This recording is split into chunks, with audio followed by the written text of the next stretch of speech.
Today on Inside Utah Politics, a big change in how parts of Salt Lake County are policed. The Sheriff's Office takes on some new responsibilities. Sheriff Rosie Rivera is our guest this week. President Biden's health. Questions grow louder now over his mental state after his performance at the debate. And Phil Lyman stands his ground, why he says he's not ready to concede the governor's race. Time now for Inside Utah Politics. And thanks so much for joining us. I'm Brian McElhatton. Let's go inside Utah politics now. Sheriff Rosie Rivera is joining us on the couch to discuss the separation from Unified Police, what that means for her office and the taxpayers. Welcome to the program. I appreciate you being here. Well, thank you for having me. Take me back to 2023 when the legislature is debating this bill, passes the bill that ultimately laid the groundwork for the separation of the two organizations. What was going through your mind as that process played out in the Capitol? Well, what was going through my mind is what is going to be the consequences after the decision was made.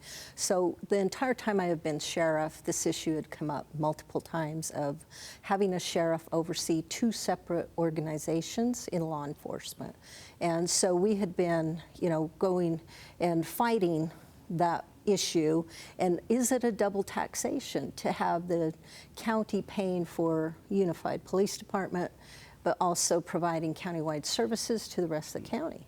So at the time it was more of a defensive mode of leave my stuff alone, but right.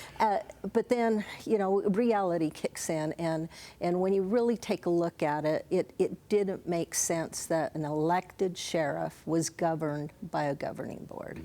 And once the legislature made the decision, I decided to support it. And really it is because an elected sheriff is elected by the people. I work for the people. And it made more sense that I continue to do that and not for a governing board. So. Yeah, and that's a unique aspect of the office of sheriff, is that it is elected. You don't find that commonly in other law enforcement agencies around the country. Correct. Yeah. So you were reluctant at first. You had the buy-in, and you had roughly a year to prepare for a massive transition.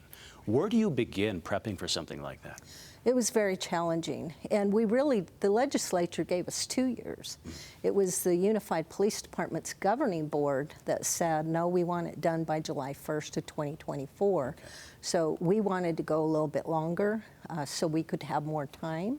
But it was very challenging. In the last 18 months, we have been planning this, knowing it was coming anyway. But even now, it's still a challenge of how do you, when you have a department for almost 14 years, you're sharing certain resources, sure. And now you split those resources up.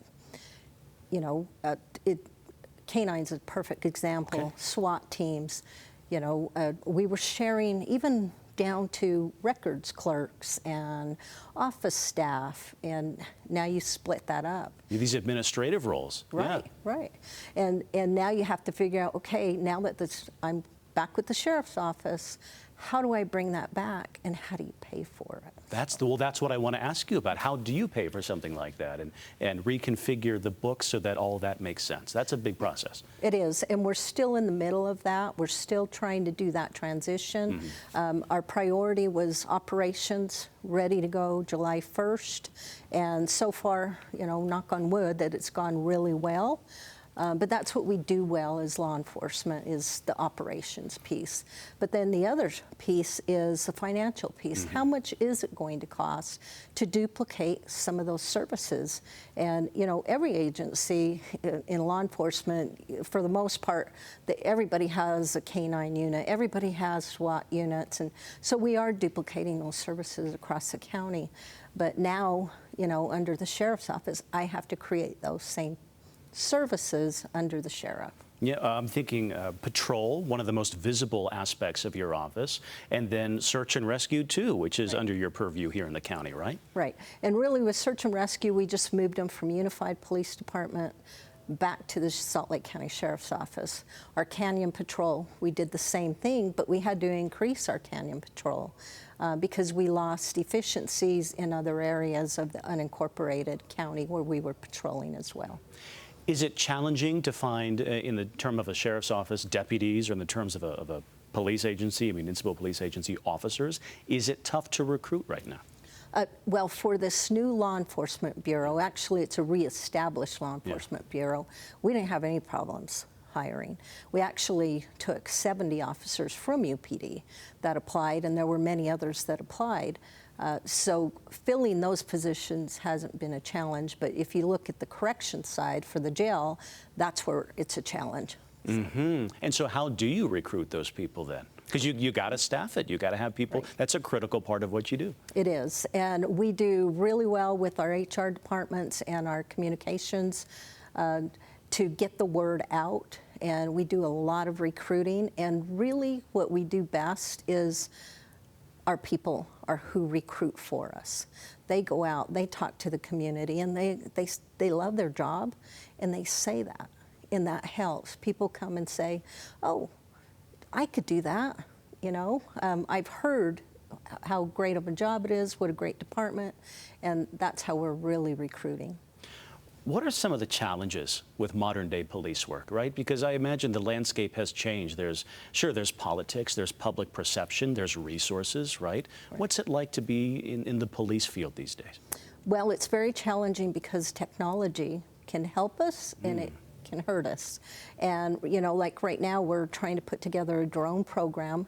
We were up in the canyon yesterday and we used a drone to fly around the lake, and that helps. That was something that we didn't have a few years back. You know, we would just have to take out our binoculars and start looking around.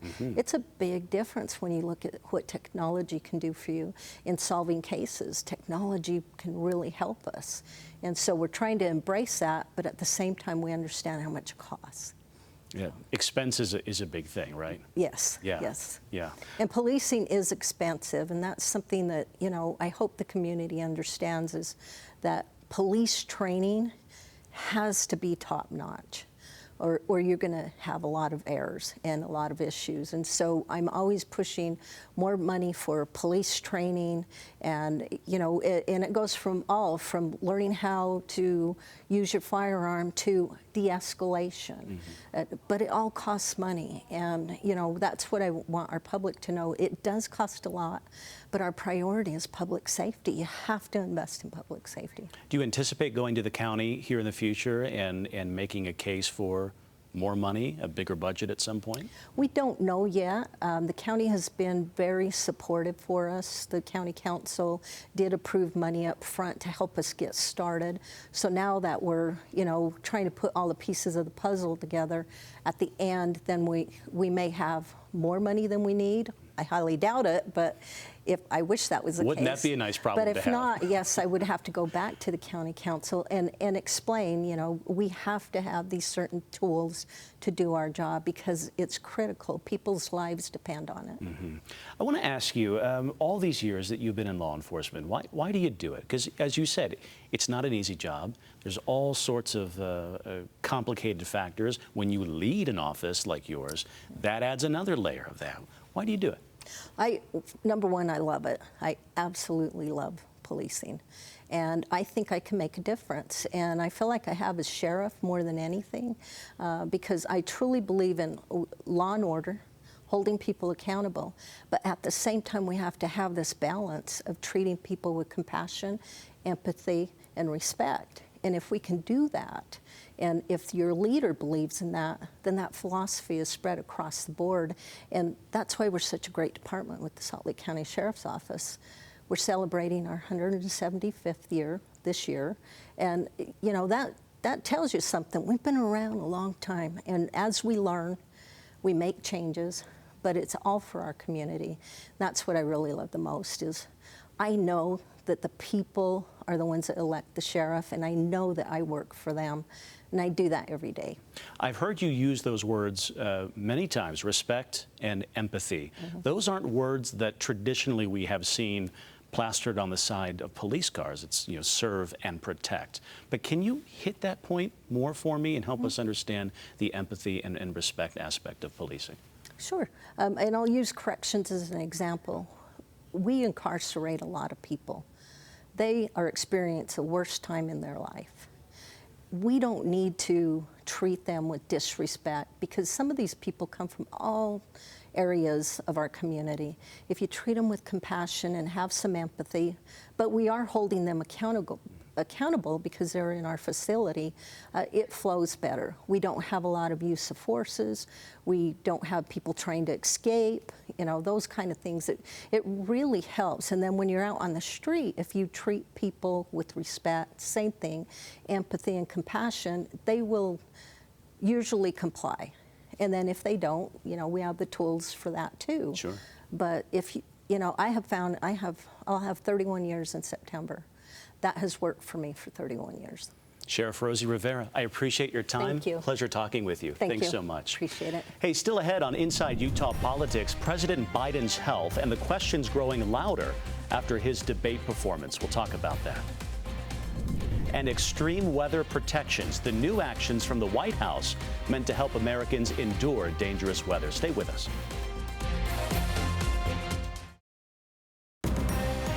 You're watching Inside Utah Politics.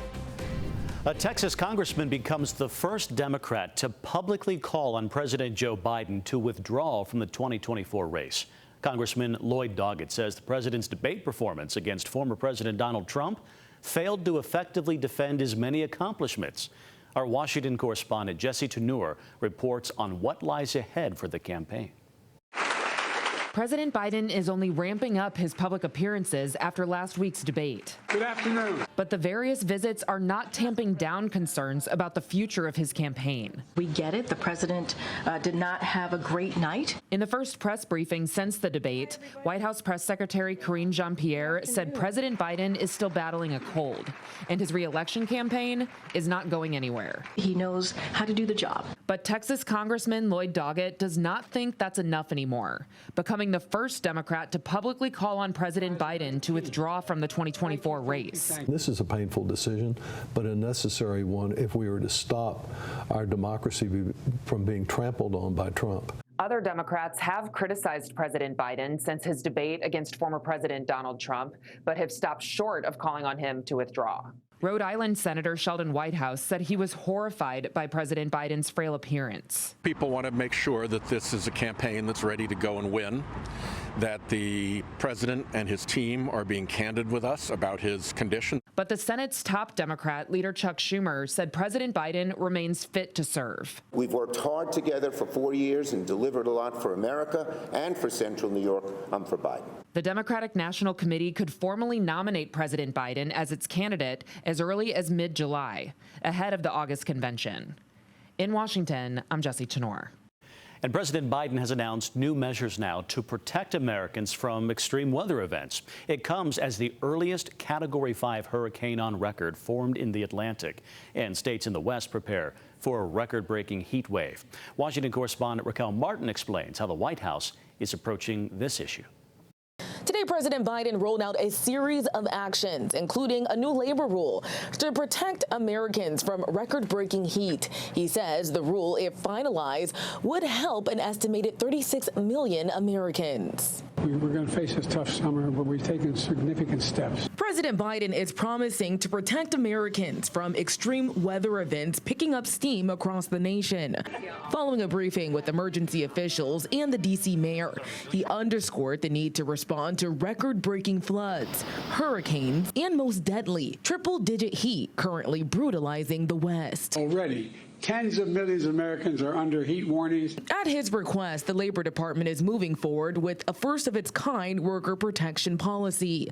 The proposed rule would require every state to protect workers exposed to dangerous heat while on the job. This includes things like developing response plans to heat illness, training employees and supervisors, implementing rest breaks, access to shade and water. States including California and Minnesota already have similar labor protections, but the rule will likely face pushback from states like Florida and Texas. The state's Republican governors each signed bills to prevent such policies. The U.S. Chamber of Commerce is also opposed. They warn it would be difficult for different industries to comply. Ignoring climate change is deadly and dangerous and irresponsible. If the rule is finalized, states who fail to protect outside workers will face significantly higher penalties.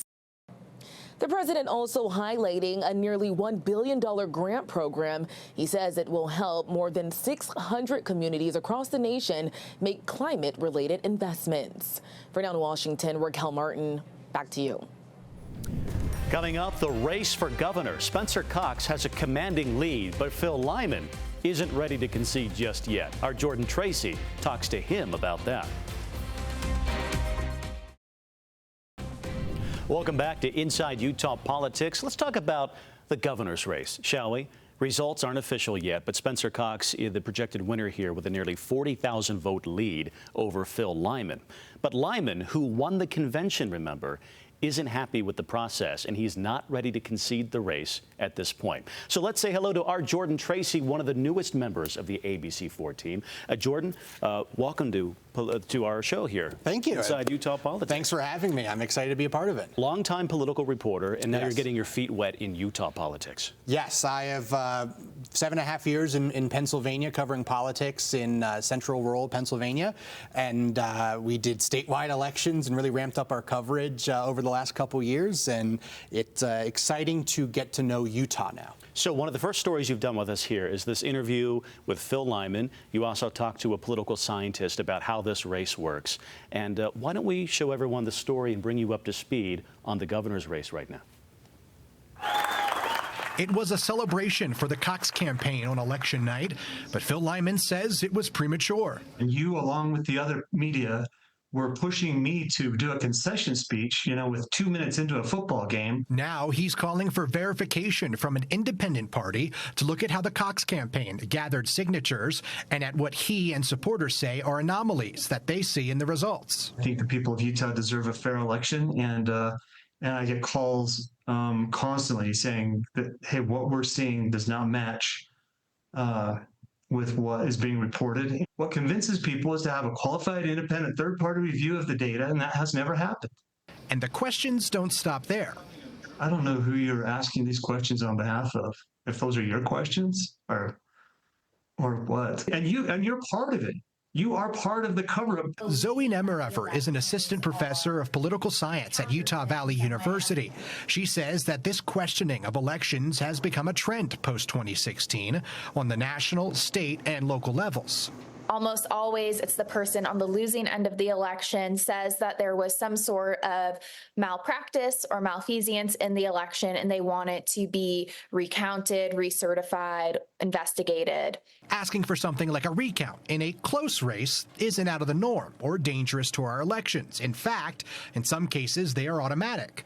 But Nemerever says there is danger in sowing mistrust in the process. Public opinion is important for elections. It affects, not just attitudes towards potential political violence, but also turnout as well. People may stop engaging in their elections if they feel like it's not a fair process. Nemerever adds that in Utah, a voter can track their ballot and even ask election officials questions. And signatures to get on a ballot are vigorously verified, just like a signature on a mail-in ballot. They're not hokey signatures. Even if they're collected by paid signature gatherers, they're still legitimate citizen from the correct district signatures.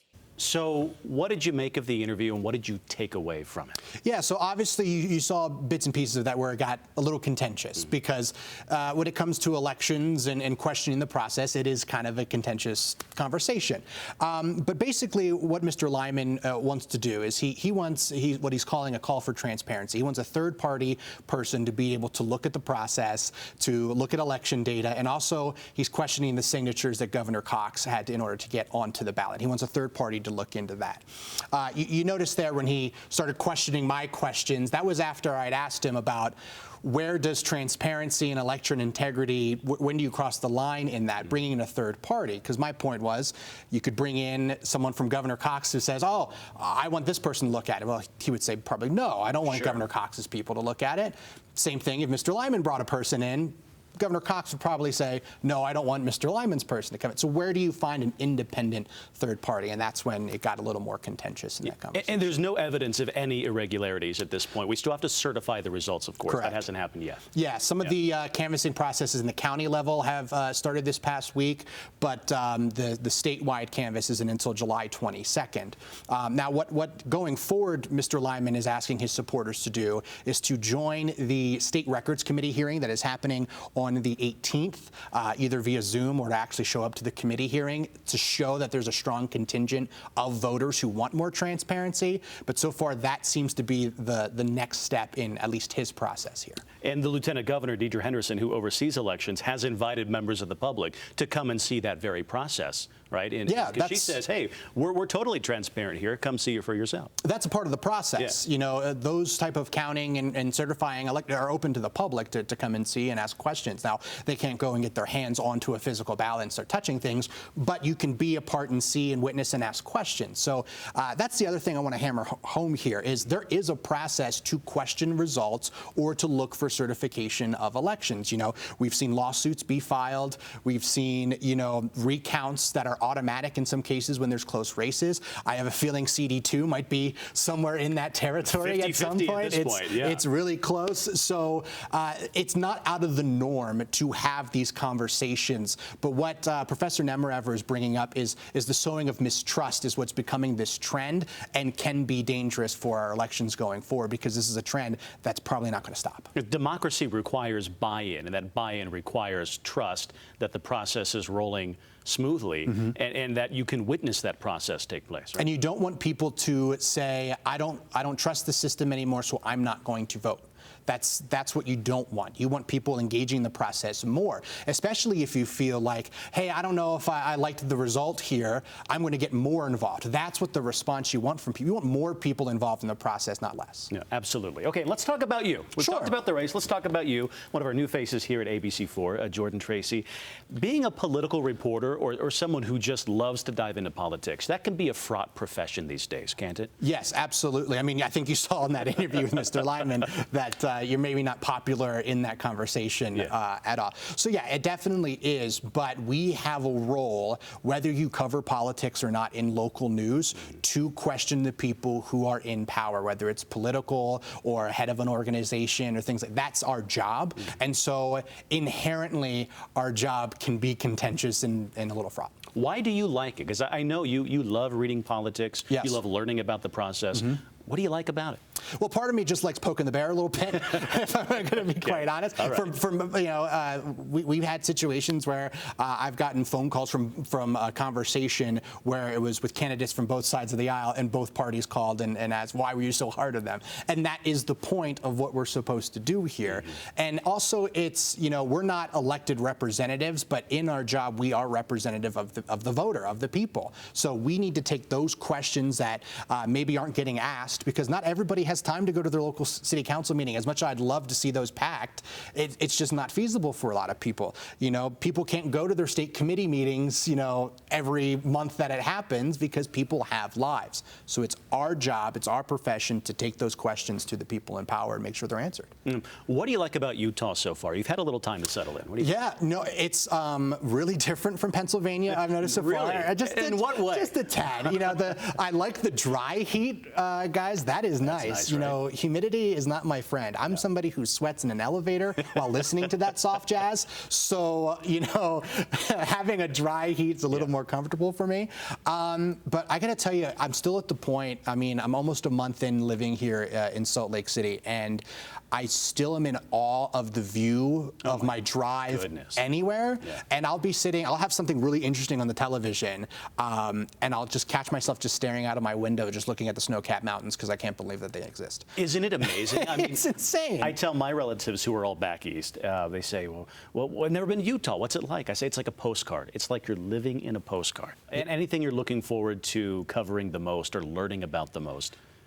Well, you know, I've just learned about the convention process, so I am ready to dive in to the ethos of this convention process and you know, and how it forms and why it continues, because that's not something we had in Pennsylvania. There was just a primary, and also, you know, this is going to, if you cover elections, this is the year to do it, and we're going to be busy. Well, we're going to see a lot of you here on this program across all of our newscasts and digital platforms. Jordan Tracy, good to catch up with you. Thank you very much. With us. Thanks for having me. All right, stay with us, everybody. More Inside Utah Politics coming up. All right, that does it for today's Inside Utah Politics. Don't forget, if you have any local political stories you'd like to see here, make sure to reach out. You can email InsideUtahPolitics@abc4.com. You can also follow along with me on social media, on X @BrianReports, and on Instagram. Just search for Brian McElhatton. Love to hear from you there. And find ABC4 on social media as well to follow along no matter where you are. And while you're at it, download the ABC4 News app. We are always on there. Thanks so much for being with us, everybody. We'll see you right back here next week.